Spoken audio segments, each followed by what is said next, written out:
नमो अरहन्ताणं नमो अरहन्ताणं नमो अरहन्ताणं। कुछ विद्वानों ने स्वास्थ्य पर प्रत्यक्षतः विचार किया है और कुछ विद्वानों ने अन्य तत्वों पर विचार किया और उससे स्वास्थ्य के तत्व फलित होते। शरीर पर हजारों वर्षों से विचार हो रहा है।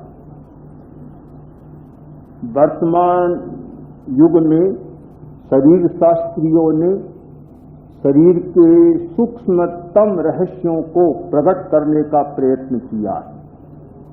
अतीत में जाए तो योग के आचार्यों ने शरीर पर बहुत विचार किया। योग की एनाटॉमी स्वतंत्र बन गई। योग का शरीर शास्त्र,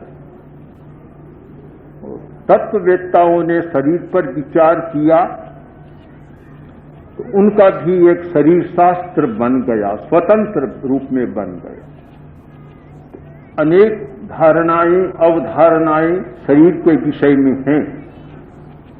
आज हम भगवान महावीर की वाणी और स्वास्थ्य पर विचार कर रहे हैं।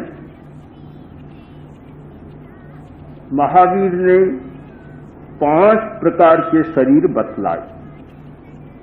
एक हमारा स्थूल शरीर है जो दिखाई दे रहा है। 2 सूक्ष्म और सूक्ष्मतर शरीर हैं जो दृश्य नहीं है, हमारे सामने प्रत्यक्ष नहीं है। और 2 शरीर वे निर्मित किए जाते। मूलतः 3 शरीर मान लें। स्थूल शरीर जिसका नाम है औदारिक शरीर, सूक्ष्म शरीर जिसका नाम है तेजस शरीर, इलेक्ट्रिकल बॉडी, और सूक्ष्मतर शरीर जिसका नाम है कर्म शरीर या कार्मण शरीर। इन तीनों का स्वास्थ्य के साथ गहरा संबंध है। अनेक यंत्रों का विकास हो जाने पर भी और सूक्ष्मदर्शी यंत्रों के द्वारा भी इस शरीर के रहस्यों को तो जाना गया है, किंतु इससे प्रभावित करने वाले 2 शरीर हैं, वे किसी यंत्र की पकड़ में अभी तक नहीं आए। जैन दृष्टि से विचार करें तो यह स्थूल शरीर सूक्ष्म शरीर का प्रतिबिंब है। यानी कर्म शरीर में जितने स्पंदन हैं, वे स्पंदन इस स्थूल शरीर में अपना प्रतिबिंब निर्मित करते हैं, अपना संवादी अंग निर्मित करते हैं। एक प्रकार से मानना चाहिए कि यह स्थूल शरीर सूक्ष्म शरीर का संवादी अंग है। उदाहरण के द्वारा इसे स्पष्ट करूं कि कर्म शरीर में एक इकाई है ज्ञान की।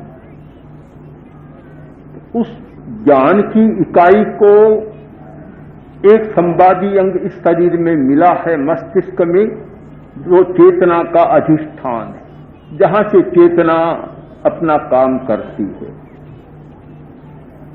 एक इकाई है कर्म की वेदनी, जो संवेदन हमारा होता है, उसका प्रतिबिंब भी इस शरीर में निर्मित हुआ है। 5 इंद्रियां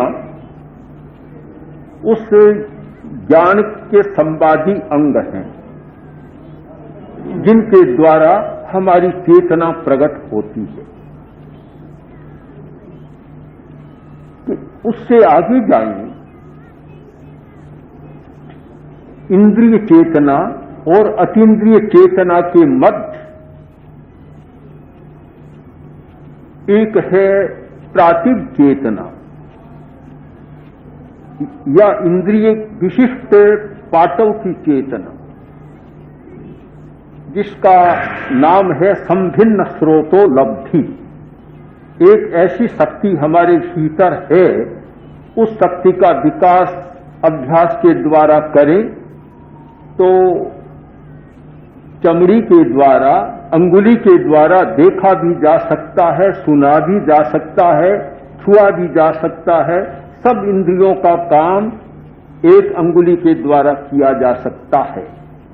संभिन्न स्रोतो लब्धि, हमारी आंख देखती है, इसका तात्पर्य है कि आंख की कोशिकाओं को हमने इतना विकसित कर लिया, उनमें यह शक्ति पैदा हो गई कि वे पारदर्शी बन गई, देख सकती है। जो आंख की शक्ति का विकास किया, वह विकास शरीर के किसी भी अवयव का किया जा सकता है। यह सारी बात समझाई गई संभिन्न स्रोतो लब्धि के माध्यम से। तो ये हमारे चेतना के संवादी अंग हैं, सूक्ष्मतर कर्म शरीर के संवादी अंग। इससे आगे अतीन्द्रिय के अंग भी हमारे भीतर है। नंदी सूत्र में बहुत विस्तार से विचार किया गया कि अतीन्द्रिय चेतना को बाहर निकलने के लिए पुरव, मग्गव, पासव, यानी वे अवयव, वे अंग हमारे आगे भी हैं शरीर में, शरीर के पिछले भाग में भी है, शरीर के दाएं बाएं भाग में भी है और ऊपर भी है। 5 और वे केंद्र बने हुए हैं जिनसे हमारी चेतना बाहर निकल सकती है और अतीन्द्रिय विषय को जान सकती है। समझाया गया कि जैसे एक दिया रखा और उस पर जालीदार ढक्कन रख दिया, अब जो प्रकाश निकलेगा सीधा नहीं निकलेगा, किंतु जाली के छिद्रों में से प्रकाश निकलेगा। वैसे ही हमारे पूरे शरीर में ऐसे छिद्र बने हुए हैं जिनमें से चेतना की रश्मियां बाहर निकल सकती हैं। यह ज्ञान के संवादी अंग हमारे शरीर में है। वैसे ही ज्ञानावरोध के अंग भी हमारे शरीर के भीतर है, जो ज्ञान को अवरोध करते हैं और पूरा बाहर नहीं आने देते। संवेदना के अंग हमारे भीतर है और संवेदना को रोकने वाले भी अंग हमारे भीतर हैं। वेदनीय कर्म का कार्य और उसके संवादी अंग हमारे शरीर में बने हुए हैं, निर्मित हैं, जिनकी पहचान वर्तमान शरीर शास्त्र ने की है कि संवेदना कैसे संदेश ऊपर तक जाता है, फिर आता है, कैसे वेदना की अनुभूति होती है। मोह के संवादी अंग हमारे शरीर में निर्मित है, जहां मोह कर्म प्रकट होता है, वे भी हमारे शरीर के भीतर है। अवरोध पैदा करने वाले, वीर शक्ति को, ऊर्जा को प्रकट करने वाले और उसका अवरोध करने वाले तत्व भी हमारे शरीर के भीतर है। तो यदि कर्म शास्त्र और कर्म शरीर को सामने रखकर विचार करें तो हमारा शरीर इतने केंद्रों से बना हुआ है, इतने केंद्र उसमें है कि सैकड़ों सैकड़ों प्रकार की शक्तियां जागृत की जा सकती है। उनमें एक शक्ति है हमारी स्वास्थ्य की शक्ति। स्वास्थ्य का भी संबंध है। कर्म शरीर से जो प्रवाह और स्पंदन आते हैं हमारे स्वास्थ्य को प्रभावित